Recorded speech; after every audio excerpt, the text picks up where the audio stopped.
Luminant Luminants. This session for one winning slot to slut. Co-author shipping of what may be our editor's only choice. And what we may find for us as an agent's worst nightmare.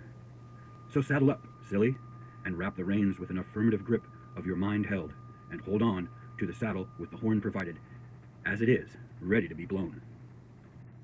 What was spied via telescoping metaphysical looking glass, written in bold-faced monotone of the CroneSkrypt language on the sails of the approaching mothering ship, landing from the ocean of futures on the surface of rippling waters into a lake of an otherwise tranquil mind, was a sweep of the present wind that would bend anyone's reed to the guidance of its imposing will.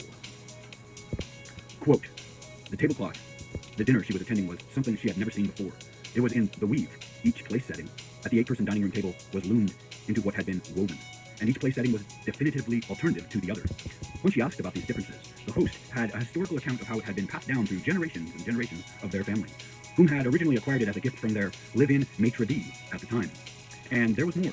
The chef had intimated, when asked, where they procured the tablecloth, that it had come from a bazaar he frequented beyond the veil, disguising the multidimensionality of otherworldly realms, such as those of the Fae and their ires, that are veiled by an umbra of promiscuity of elementary conscious belief via experience, and that passages, portals, paths, and trails to and from these areas, sometimes somehow beyond time and place of space, have been relatively inaccessible to those uninvited into depths of time immemorial. Each placeholder was representatively displayed as for the family's head dichotomy of royalty at each end of the table, and 5 of the 6 side seats were for either guests of children, with final one designated in the middle seat to the right of the maternal head, and left of the paternal was designated sole for the attending maitre d'. She found this a phenomenal story of which she could other than wholly believe.